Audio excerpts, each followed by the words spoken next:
Assalamualaikum warahmatullahi wabarakatuh. Waalaikumsalam warahmatullahi wabarakatuh. Innal hamdalillah nahmaduhu wa nasta'inuhu wa nastaghfiruh wa na'udzu billahi min shururi anfusina wa min sayyiati a'malina. May yahdihillahu fala mudilla lahu wa may yudlil fala hadiya lahu. Asyhadu an la ilaha illallah wahdahu la syarika lahu wa asyhadu anna Muhammadan abduhu wa rasuluh. Allahumma shalli ala Muhammadin wa ala alihi wa ashabihi wa man tabi'ahum bi ihsan ila yaumiddin.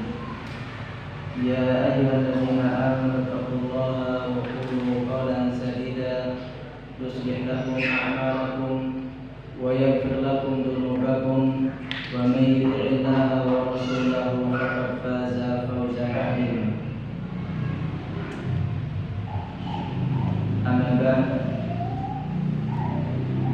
Jamaah ma'asyiral muslimin, bapak-bapak dan ibu-ibu sekalian yang berbahagia, alhamdulillah kita memuji bersyukur kepada Allah Subhanahu wa taala atas limpahan nikmat. Sekian banyak limpahan nikmatnya, malam hari ini Allah pertemukan kita kembali di salah satu rumah Allah ini. Semoga Allah Subhanahu wa taala mencatat langkah-langkah antum semua dalam catatan amal kebaikan antum semuanya.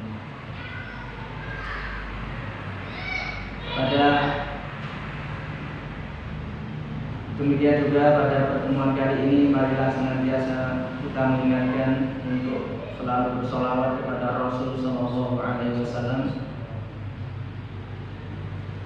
sebagai teladan kita, yang kita berharap nanti diaku kita itu sebagai pengikut beliau.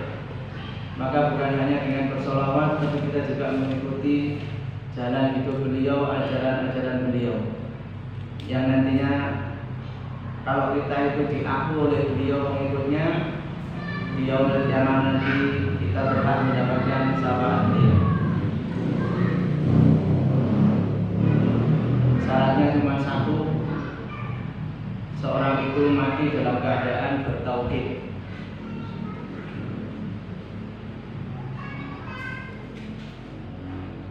Karena pernah Nabi itu ditanya oleh sahabat, wahai Rasulullah, man ashadun nasi bi syafa'atika yaumal qiyamah, siapa orang yang paling berbahagia mendapatkan syafaatmu nanti di hari kiamat? Ashadun nasi bi syafa'ati yaumal qiyamah man qala la ilaha illallah mukhlishan min qalbihi aw kama qala Rasulullah. Orang yang akan berbahagia mendapatkan syafaatku nanti adalah orang yang mengucapkan la ilaha illallah ikhlas dalam hatinya, dari dalam hatinya. Nah, ini kalau di hatinya seorang ketika mengucapkan la ilaha illallah ini, para ulama menjelaskan, maka tentunya dia memahami apa yang dia ucapkan, dan akhirnya mereka mempraktekkan tuntutan dari kalimat tersebut. Konsekuensi hukum, konsekuensi apapun yang harus dilakukan ketika orang sudah mengucapkan dua kalimat syahadat tersebut atau kalimat la ilaha illallah tersebut. Karena tentunya sekedar ucapan, kalau kita kemarin belajar sebelumnya sudah belajar mungkin bab iman. Iman itu pertama qaulun bilisan, ya, ucapkan tadi syahadat, salah satu bentuk ikrar kita beriman kepada Allah dengan mengucapkan la ilaha illallah. Kemudian tasdiqu bil qalbi, kita membenarkan juga di dalam hati. Kalau kita mau membenarkan sesuatu, tentunya kita harus paham maknanya. Kalau kita tidak paham maknanya, apa yang akan kita benarkan apanya? Menurut saya seperti sama-sama mengucapkan kalimat seperti burung beo. Itu kalau ditalkin tiap hari dengan satu kalimat, dia bisa ngomong berbagai bahasa, karena bahasa Indonesia, bahasa Arab dia bisa, bahasa Inggris dia bisa. tetapi dia tidak paham apa yang dia ucapkan. Bedanya kita manusia kalau memberikan akal bukan untuk menghukumi agama, tetapi untuk memahami agama. Jadi ketika kita mengucapkan la ilaha illallah, konsekuensinya semua ibadah harus ditujukan hanya kepada Allah, karena maknanya tidak ada sesembahan yang benar kecuali Allah saja. Maka konsekuensi juga menjauhi segala macam yang berbau kesyirikan. Kesyirikan kecil ataupun besar. Yang besar itu bisa membatalkan ucapan kita la ilaha illallah.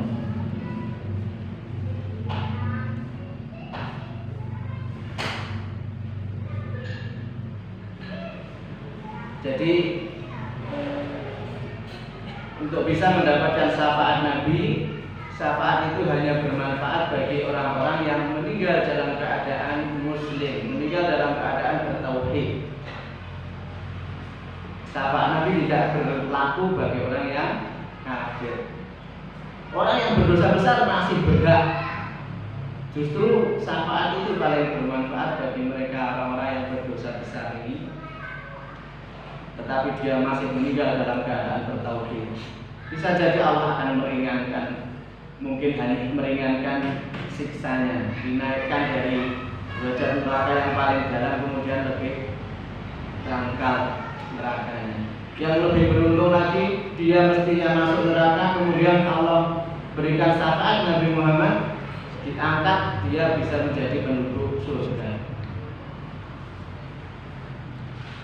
Pembahasan tentang syafaat ini sangat luas dan perlu kita ketahui bukan hanya Nabi yang bisa memberi syafaat, malaikat juga bisa, orang-orang soleh juga bisa. Bahkan setiap kaum mukminin nanti Allah berikan hak untuk memberikan syafaat pada saudara-saudaranya, teman-temannya.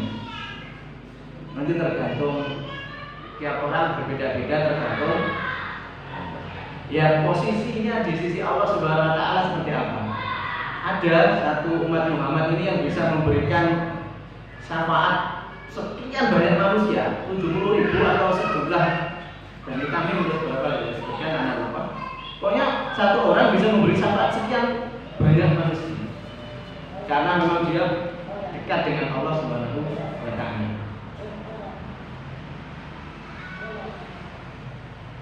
Makanya salah satu kita sering mendengar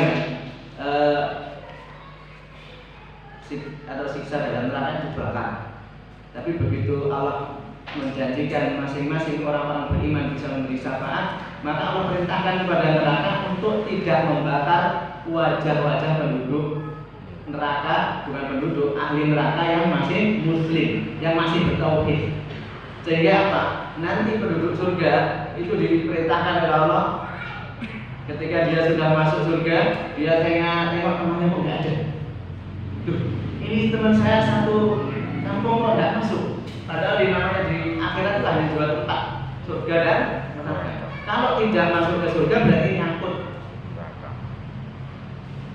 Nanti karena penduduk surga akan saling mengunjungi. Terus begitu. Nah, dengan tidak membakar wajahnya, maka penduduk surga yang diberi hak oleh Allah memberi syafaatnya akan mencari teman-temannya. Nah, sudah berosong tapi masih kelihatan wajahnya. Nah, itu diangkat. Kalau ada beri satu saja ya sudah, kamu pilih satu temanmu, satu saudaramu, selamatkan dari neraka. Makanya penting kita berteman dengan orang-orang soleh. Karena orang-orang soleh itu bukan hanya bermanfaat di dunia, sampai akhirat bermanfaat. Minimal kalau di dunia dengan dapat ilmu. Nunut kemuliaan bahasanya kalau orang Jawa. Sopo itu si Fulan, Mas Fulan itu loh, kancane Pak Haji. Wah, kata dulu haji Pak tapi melok sebut.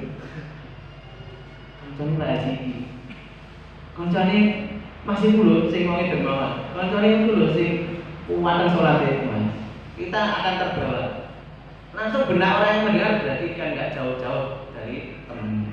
Kalau temennya rajin sholat kayak ini juga nggak beda jauh. di akhirat nanti mereka, orang teman-teman kita yang soleh itu akan mencari kita. Kalau kita nanti kok kebetulan belum bisa langsung masuk surga, nanti mereka akan mencari. Ya Allah, teman saya dulu satu kajian nggak ada di sini.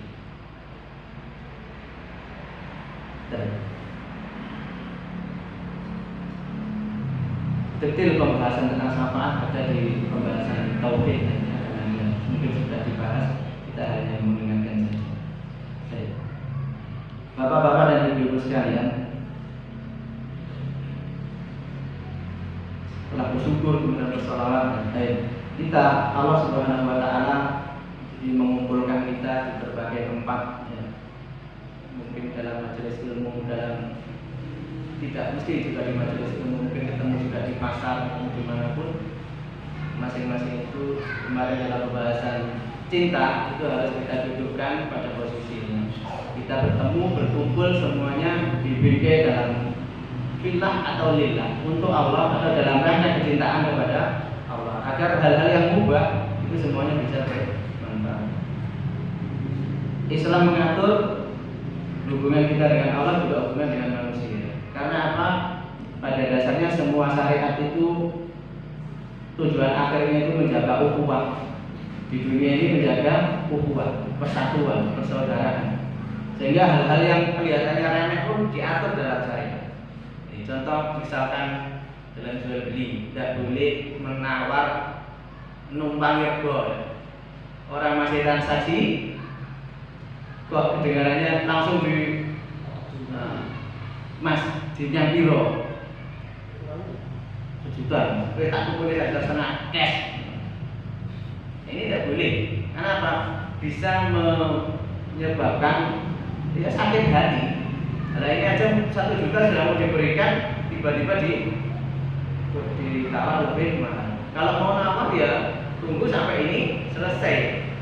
Kalau deal berarti rezekinya saudara kita. Kalau enggak, kita masuk. Seperti juga melamar. Kalau orang khidbah, maka tunggu sampai prosesnya selesai. Udah kalau ini ditolak baru kita maju. Kalau sudah diterima ya sudah, bukan mestinya. Kenapa? Untuk menjaga hati, untuk menjaga ukhuwah. Sampai hal-hal seperti itu di syariat. Maka dalam semua muamalah kita, ya kita harus bisa membedakan mana tujuan, mana sarana. Ya, dalam muamalah seperti kita kumpul di sini, di Naomi mungkin ada yayasan ini.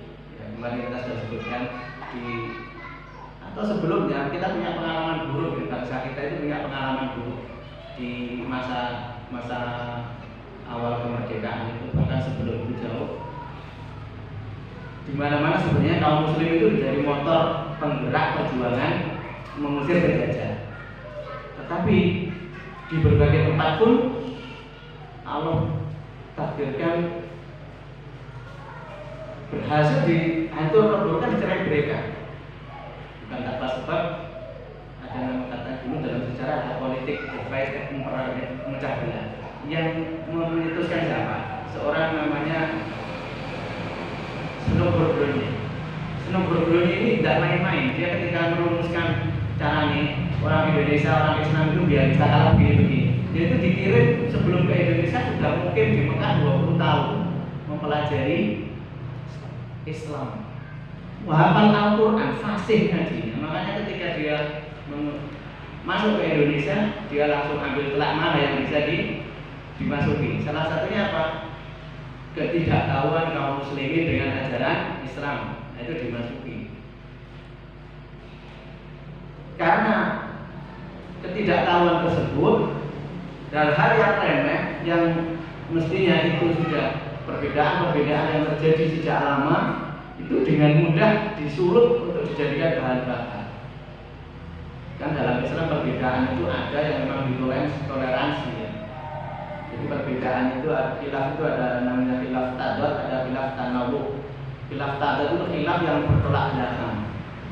Nah, kalau khilaf yang bertolak belakang ini memang tidak bisa tidak, kita harus pertama saling menghargai. Kemudian Jadi kita harus, kalau khilaf itu sudah bertentangan, kita harus saling menghargai pendapat orang lain. Syaratnya apa? Khilaf itu benar-benar khilaf yang ada dalilnya, ada ulama yang mengatakannya. Yang seperti ini, maka yang kedua, setelah menghargai kita harus memilih mana yang lebih kuat. Nah, nggak ngerti ya takon. Kita nggak tahu, tanya pas kalau ahla dzikri kuntum la ta'lamun. Datang kepada ustaz yang kita percaya ilmunya, kita tanya, ustaz permasalahan ini atau lebih detail ya, sebenarnya kalau kita menghadapi khilaf, yang lebih utama kita lakukan pertama, kita berdoa dulu kepada Allah untuk ditunjukkan yang paling rajih, baru kemudian kita bertanya, kemudian kita mungkin membaca buku atau yang lain. Kemudian setelah itu kita harus meyakini dalam khilaf dua khilaf yang bertentangan tadi mungkin, atau berapa khilaf yang bertentangan tadi, yang benar itu hanya satu. Tetapi ingat, semua pendapat tadi yang mengatakan adalah ulama mujtahid, yang mereka itu kalaupun bersalah mereka tetap mereka dapat satu pahala, kalau benar mereka dapat dua pahala. Nah, kita sebagaimana perintahnya para imam sendiri mujtahidin ya, imam mujtahid yang kemarin kita sebutkan di antara imam mazhab itu tidak boleh taklid buta. Jadi kalau mau ikut, makanya tadi yang pertama setelah menghargai, kedua mencari yang mana yang paling benar. Adapun orang lain punya pendapat yang berbeda, ya dibalikkan nomor satu, harus dihargai. Dalam masalah fikih tidak boleh kenceng-kencengan, kaku-kakuan. Pokoknya pendapatmu itu bid'ah, merokok, enggak. Kalau dalam masalah akidah ya, misal orang pembahasannya akidah, nomor saya ini adat yang Islam itu menghargai sekali adat, saking menghargainya. Ada namanya kaidah usul fikih itu al-adatu muhakamah. Adanya dalam Islam. Adat bisa berkonsekuensi hukum. Nah, saking menghargainya adat. Ini hari ini banyak orang yang kaum bahasanya modernis, ya, orang yang ingin kembali kepada ajaran yang benar, dianggap tidak menghargai budaya. Tidak. Islam itu sangat menghargai adat yang benar. Kalau adat itu tidak benar ya tidak boleh dikembangkan. Semisal yang sederhana, sesaji, bahasa Jawa ini sajen. Sajen itu tidak ada di dalam Islam. Kalau kita tanya, atau yang sudah kita dulu mungkin sudah pernah mempraktekannya, kepada siapa ditujukan sajen ini? Jelas bukan kepada Allah, dan itu diyakini dan tahu. Makanya tidak boleh dikembangkan, karena sajen itu bahasa Arabnya itu takorub, mendekatkan diri. Seperti kita menyembelih kambing ketika Dzulhijjah, kurban itu dari kata korubaya itu dekat, mendekatkan diri. Di tempat yang lain bentuknya mungkin sederhana, cuma telur, pisang rojo, sama apa, bunga. Tetapi kita tunjukkan kepada selain Allah, kita mengharap untuk mendekat kepadanya, kemudian kita mengharap manfaat dari dia. Kan begitu. Ya, saya dulu menyaksikan hal seperti ini. Hal seperti ini tidak bisa ditolerir, tapi bukan terus ditunjuk saudara kita duduk sampai disirikkan, sampai ini musyrik, kafir. Tidak. Semua tetap harus dipikir dengan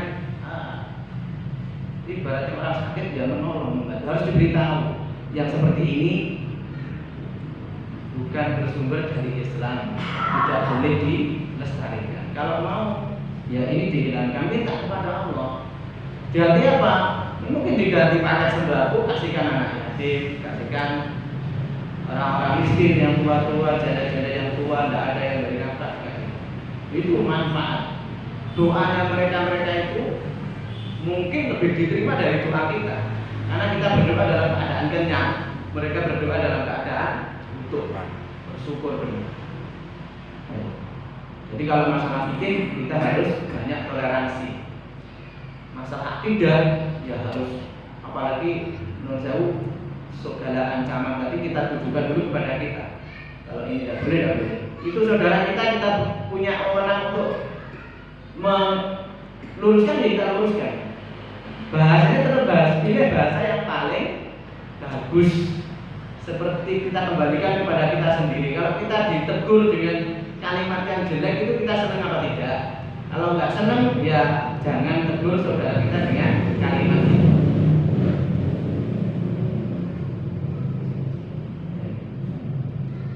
Karena kebenaran itu berat, jangan diperberat dengan kalimat kita yang jelek. Tapi harus diperindah.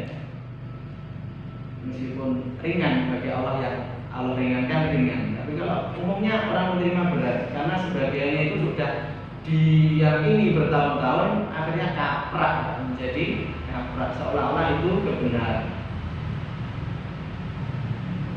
Kemudian jadi sikap kalau kita terjadi khilaf yang bertentangan tadi, yang pertama Pak, menghargai pendapat orang lain.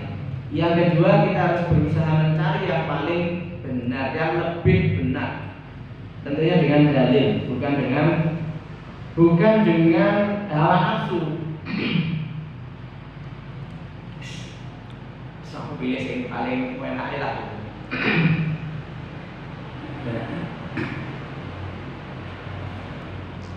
Termasuk yang ketiga tadi apa? Meyakini yang benar itu hanya satu. Ya. Tidak mungkin kebenaran itu berbilang, dalam arti kalau ada pendapat bertentangan, tidak mungkin semuanya benar. Yang benar satu.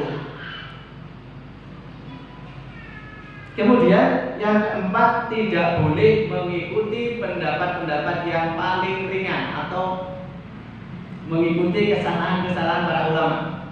Namanya tatabu'ur rukhas. Jadi para ulama itu mereka sudah menyebutkan, ya kita sebutkan kemarin, mereka tidak maksum, mereka sendiri mengakui. Kadang mereka berpendapat begini, besok direvisi, besok dirubah. Nah, contoh misalkan ya, orang mengikuti keringanan-keringanan para ulama tadi, pendapat-pendapat yang mudah tadi. Para ulama saat menyatakan man tatabba'a rukhas tazandaqa. Orang yang mengikuti kesalahan-kesalahan para ulama ini, pendapat-pendapat yang ringan tadi, dia akan menjadi zindik. Contoh misalnya nikah. Nikah itu kalau jumhur ulama sepakat harus ada wali. Jadi yang menikahkan itu wali. Nah, orang lanang ora butuh wali dengan nikah orang lanang gitu. Tapi anak kita kan menikahi wanita. Nah, wanita ini yang menikahkan harus walinya, itu jumhur sepakat. Ada satu yang menyelisihinya, Imam Abu Hanifah. Imam Abu Hanifah tidak harus pakai wali. Baik, kemudian juga jumhur juga mengatakan harus ada saksi. Ternyata ada mazhab yang lain mengatakan tidak harus, yang penting diumumkan. Saksi itu sunnah, yang wajib diumumkan. Ada walimah iklan itu. Nah, di sisi yang lain ada mazhab yang mengatakan tidak wajib iklan, tapi wajibnya saksi. Selain jumhur tadi. Lah tiga ini kalau digabung coba Pak, biasa aku tak pilih yang paling enak. Ora usah wali, ora usah saksi, gak usah diiklankan. Ayo ketemu ini cocok. Bersama maghrib itu, sama mau nikah sama saya. Wes mahar 1 juta kurang 10 ya wes 10 berangkat. Makanya apa zindik itu lebih buruk dari munafik. Makanya memilih pun yang khilaf tadi tidak boleh berdasarkan hawa nafsu, ya.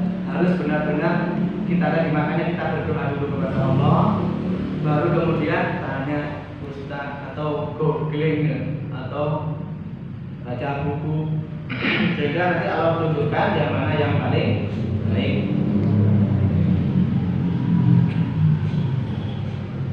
Nah, ada tadi khilaf yang tanawuh, namanya variatif. Jadi Rasulullah itu dalam satu hal itu memberikan contoh bermacam-macam. Ya, contohnya doa iftitah. Doa iftitah itu macam-macam, banyak sekali. Ada yang panjang, ada yang sedang, ada yang pendek saja. Maka itu tuntunannya ya yang paling disukai kita berganti-ganti. Kalau Rasulullah itu biasa baca iftitah yang panjang ketika sholat sendiri, sholat sunnah. Jangan pas sholat subuh ada dengan iftitah yang panjang, sholat surat itu memang tidak ada sholat subuh sholatnya panjang, iftitahnya panjang, itu panjang yang di belakang motornya terjadi. Tapi kalau sholat bersama dengan jamaah disyariatkan untuk meringankan. Meringankan itu bukan kesusu-susu, Pak. Pokoknya ringan itu, tapi tetap tumakninahnya dapat. Mungkin yang dibaca cuma kulhu, tapi tumakninah tidak hilang karena tumakninah itu rukun juga, maka harus diberikan. Jadi tadi ada yang khilaf yang kontradiksi, dari tadad itu kontradiksi, ada khilaf yang tanawuh yang artinya variasi. Jadi kalau kontradiksi tadi ada 4 hal tadi minimal yang harus kita lakukan. Maka depan ada ulangan, Pak. Maksudnya ulangan itu diulang lagi biar tidak lupa. Baik. Kalau variasi maka kita boleh memilih situasinya. Oh ini sholat sunnah, wah pilih iftitah yang panjang. Oh ini sholat sunnah sendiri maksudnya ya. Ini sholat berjamaah, pilih yang sedang saja. Jadi tidak ada sebenarnya iftitahnya menjauh kelompok ini, iftitahnya kelompok ini tidak ada. Semuanya bersumber dari Islam, dari Rasulullah. Baik. Yang kemarin intisari dari pelajaran yang kemarin, biar yang nggak nyatet mungkin ya ingat bahwasanya sebab para ulama berbeda pendapat itu, yang pertama bisa dilihat dari dalilnya, yang kedua bisa dari penunjukannya. Dari dalilnya bisa terjadi karena perbedaan dalam mensahihkan atau mendhaifkan sebuah hadis, dan ini terjadi mulai dahulu sampai hari ini. Kemudian yang kedua, seorang dalil itu bisa jadi sampai kepada seorang ulama, bisa jadi tidak sampai kepada yang lainnya. Tak mungkin ya, memang kenyataan, bukan hanya mungkin, memang kenyataannya seperti itu. Contoh di antara imam madhab itu, 4 imam madhab itu 3 orang, yang paling tua itu Imam Abu Hanifah, tinggalnya di Kufah. Sementara yang 3 itu di Madinah, Imam Syafi'i itu tinggal di Mekah, berguru ke Madinah. Di Madinah dan Mekah itu banyak para sahabat, sehingga hadis banyak berputar di Mekah dan Madinah. Imam Ahmad muridnya Imam Syafi'i. Akhirnya justru Imam Ahmad yang paling banyak meriwayatkan hadis. Beliau itu hafal 1 juta hadis. Nah, kemudian sebagian beliau hadis itu sampai kepada ulama ini, tapi beliau menganggap itu bukan dalil dalam masalah tersebut. Jadi dalam masalah ini dibahas dalam usul fikih. Contohnya Imam Madzhab itu berbeda pendapat dalam masalah usul fikih ini. Imam Malik itu punya salah satunya amalu ahlil Madinah, al-amal ahlil Madinah. Apa yang dilakukan oleh penduduk Madinah turun-temurun. Jadi bukan hadis. Ini dianggap dalil diyakini dalil oleh Imam Malik. Mazhab yang lain tidak menerima, sehingga meskipun diketahui ada dalil itu, tapi mazhab yang lain tidak menganggap itu dalil. Akhirnya terjadi khilaf. Kemudian yang sebab kedua karena penunjukan dalil. Dalilnya sama-sama sepakat sahih. Akan tetapi satu ulama memandang dalil ini tidak dipahami sebagai makna aslinya. Karena apa? Dia ada dalam pada dirinya ada dalil yang lain memalingkan makna ini dari makna aslinya. Ya seperti Imam Ahmad tadi, hafalannya 1 juta. Nah kita hafalannya cuma Arba'in Nawawiyah misalkan. Dia tentunya jauh berbeda. Nah kira-kira dia nggak masuk. Mas sampean sih bener aja itu. Hadisnya itu begini. Ternyata ada di sebelah sana hadis yang banyak yang akhirnya maknanya bisa berubah dari makna hadis yang pertama. Sehingga sering kita dengar istilah opini kurang adoh gitu. Ya seperti itu. Maka kesimpulannya tidak boleh kita mencela seorang ulama ahli ijtihad yang pendapatnya itu menyelisih hadis yang sahih. Kenapa? Sekian banyak sebab tadi yang menyebabkan mereka salah pun mereka tetap mendapatkan pahala. Kita yang tidak boleh mengikuti apa yang menyelisih hadis tadi. Ada ulama berpendapat menyelisih hadis yang sahih, maka kita tidak boleh mengikutinya. Beliau dapat pahala, kita tidak. Kenapa? Beliau sudah berlepas diri. Jangan kamu ambil pendapatku yang menyelisih qaul Nabi. Kemarin sudah disebutkan. Dan itu termasuk ya kesalahan yang kaprah juga. Taklid betul. Kemudian penting juga balik ke tadi pemecah belah tadi ya. Adanya kelompok-kelompok kaum muslimin ya, latar belakang macam-macam itu dimanfaatkan oleh Belanda, oleh Senoburgronya tadi yang hijrah ya, dari Mekah, dari Belanda namanya Senoburgronya sampai di Mekah namanya Abdullah atau Abdurrahman, pokoknya nama muslim. Datang ke Indonesia pakai jubah, namanya bule. Datang ke Arab bertahun-tahun jenggotnya panjang, ya beda sama sekali sama saya. Nah, makanya harus kita ambil pelajaran. Nama-nama yang kita dengar hari ini mungkin berupa ormas, berupa partai, berupa yayasan, apapun semuanya urusan dunia. Dia dulu pernah terjadi di masa Nabi. Orang Ansor sama orang Muhajirin itu berselisih, dicela sama Nabi. Dalam dipisahkan ke dalam sebuah perjalanan pulang. Kemudian ada 2 orang, satu dari Ansor, satu Muhajirin, rebutan ambil air atau gimana, terjadi perselisihan. Harap gelut. Akhirnya orang Ansor manggil dia Ansor, wahai orang Ansor. Yang Muhajirin manggil, wahai Muhajirin. Semuanya membunuh pedang. Akhirnya sahabat lari menghadap kemah, datang ke kemahnya Nabi. Beliau langsung, kenapa kok ada 2 orang mau berkelahi Ansor sama Muhajirin, akhirnya mau bunuh-bunuh. Akhirnya aku masih berada di tengah-tengah kalian melakukan perbuatan-perbuatan orang jahiliyah.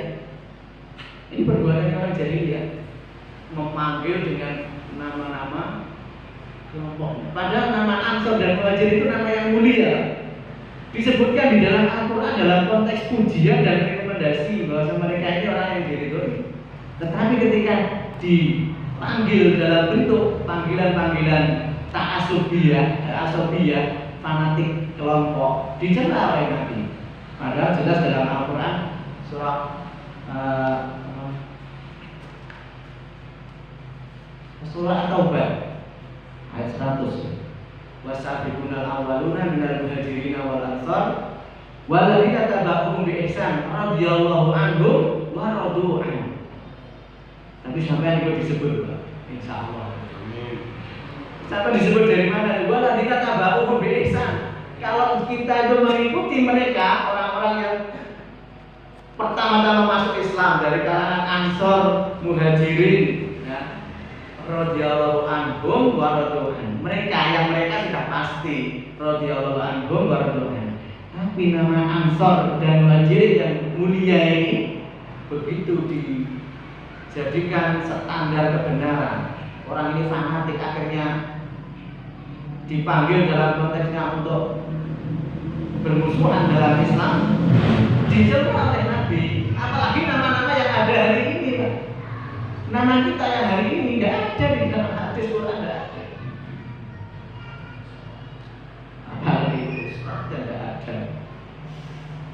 yang kita kenal. Yayasan apa Pak? Jenengan punya yayasan? Miftahul Hidayah. Semoga jadi kunci hidayah bagi banyak manusia, banyak kaum muslimin. Ada. Jadi semua itu harus kita simpan. Ini sekedar wasilah sarana agar kita bisa berdakwah dengan mudah. Ada pada orang yang ada berarti ada bahwa berisan orang kebenaran ada pada orang-orang yang mengikuti mereka. Siapa? Orang-orang yang sudah mendapatkan ridho dari Allah tadi.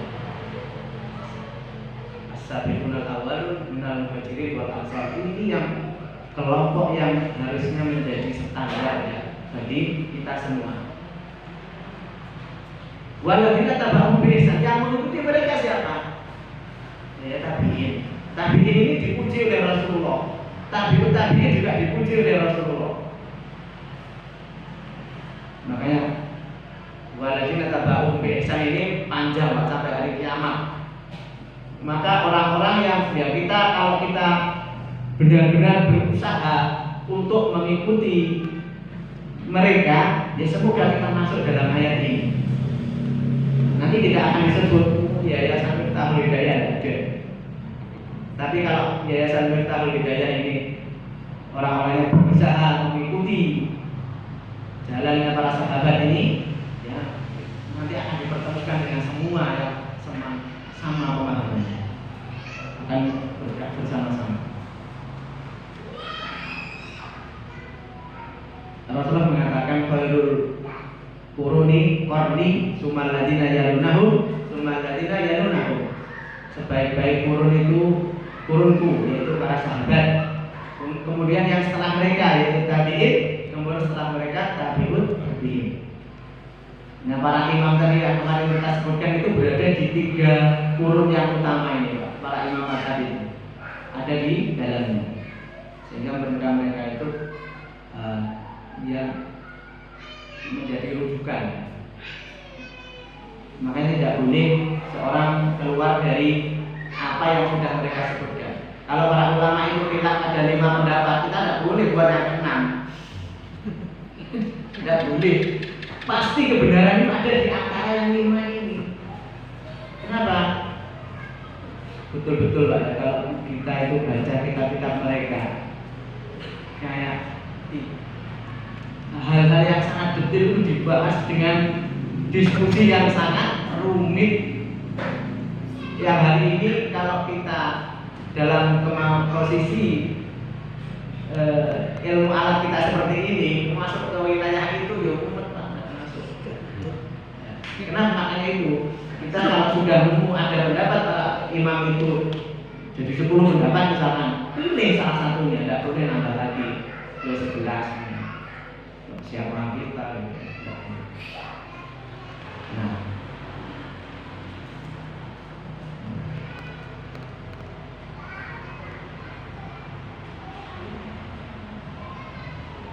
kemudian kita akan masuk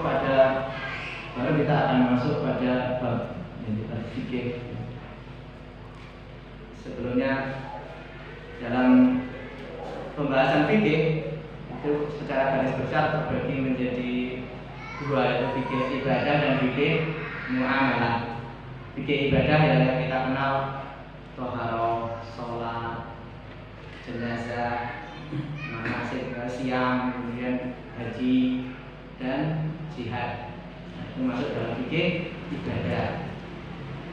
Menurut saya hari ini karena banyak orang tersesat ngebom ya, sana ngebom sini, pelajaran jihad mau dihilangkan dari sekolah, ini keliru besar. Justru pelajaran jihad harus diberikan biar anak-anak kita tidak tersesat dalam jihad yang salah.